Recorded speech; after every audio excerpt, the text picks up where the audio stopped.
Your ear consists of three major areas: outer ear, middle ear, and inner ear. Sound waves pass through the outer ear and cause vibrations at the eardrum. The eardrum and three small bones of the middle ear amplify those vibrations as they travel to the inner ear. There, the vibrations pass through fluid in a snail-shaped structure in the inner ear called the cochlea. Attached to nerve cells in the cochlea are thousands of tiny hairs that help translate sound vibrations into electrical signals that are transmitted to your brain.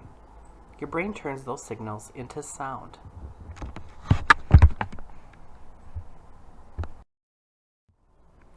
Hearing loss is a common problem caused by noise, aging, disease, and heredity. People with hearing loss may find it hard to have conversations with friends and family. They may also have trouble understanding a doctor's advice, respond to warnings, and hearing doorbells and alarms. Causes of hearing loss include damage to the inner ear. Aging and exposure to loud noise may cause wear and tear on the hairs or nerve cells in the cochlea that send sound signals to the brain. When these hairs or nerve cells are damaged or missing, electrical signals aren't transmitted as efficiently, and hearing loss occurs. Higher pitched tones may become muffled to you, and it may become difficult for you to pick out words against background noise. A gradual buildup of earwax. Earwax can block the ear canal and prevent conduction of sound waves. Earwax removal can help restore your hearing. Ear infection and abnormal bone growths or tumors. In the outer or middle ear, any of these can cause hearing loss.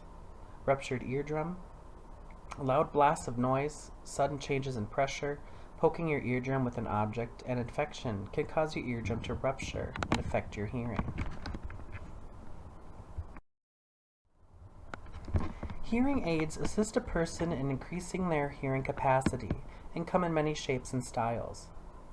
The largest part of a hearing aid is the body, which sits behind your ear. The hard plastic casing houses the battery and three important components.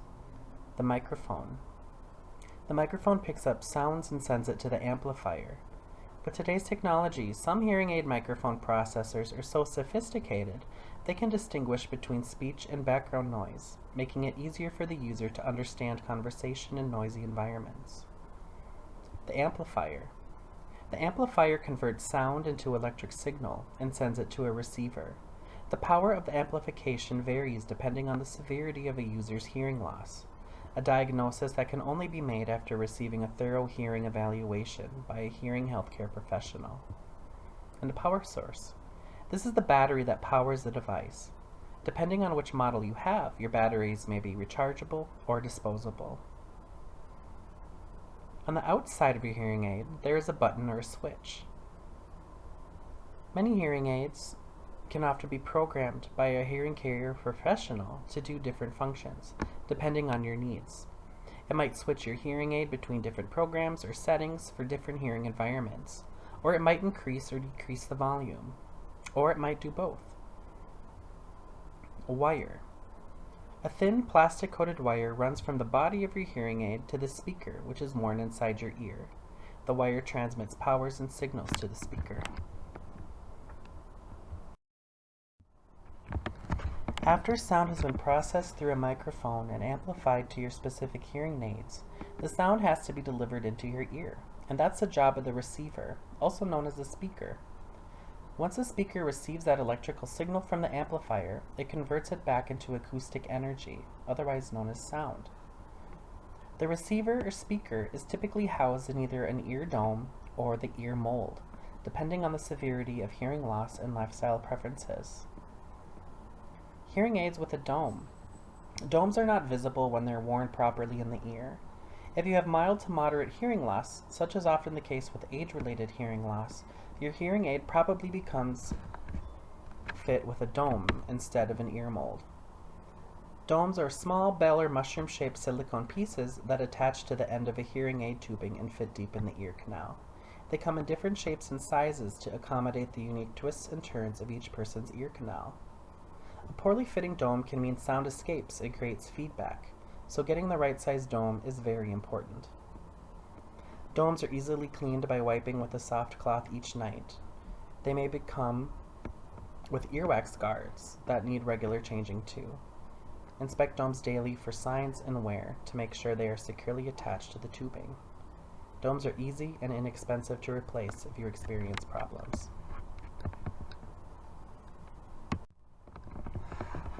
Hearing aids with an ear mold.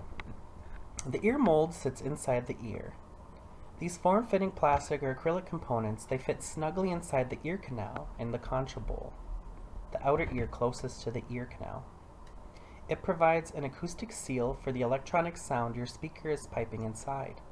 The shape and fit of the ear mold depends upon the model of your hearing aid that you've chosen and the severity of your hearing loss. Ear molds are made by taking an impression of a person's ear using a special pliable material. Ear molds are typically recommended for those with severe to profound hearing loss because they provide the most powerful amplification and they prevent sound from escaping. Again, a proper fit is important to avoid feedback.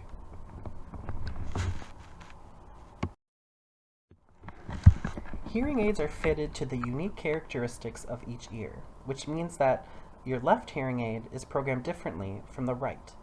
So in order to easily identify whether it is the left or right ear, color markings may be applied inside the battery drawer of behind the ear styles. Left hearing aids have a blue dot. Right hearing aids have a red dot. To insert a behind the ear device with a dome, place the hearing aid behind your ear. Hold the bend of the tube between your thumb and index finger. The earpiece should point towards the ear canal opening.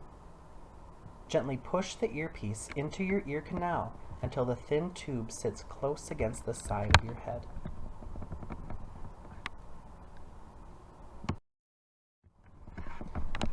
To insert a hearing aid with an ear mold, hold the hearing aid by the bottom of the ear mold. Pull gently back and up on the outer ear. Twist the ear mold forward slightly and place it into the ear canal.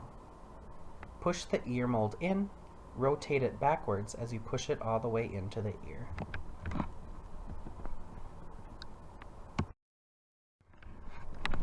Hearing aids require maintenance, just like any other type of medical equipment. Keep hearing aids away from heat and moisture.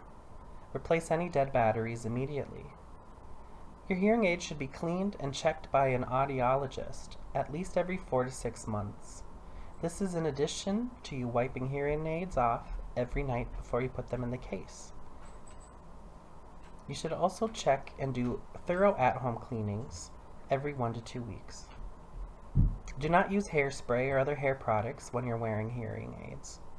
And turn off hearing aids when they are not in use to save on battery power.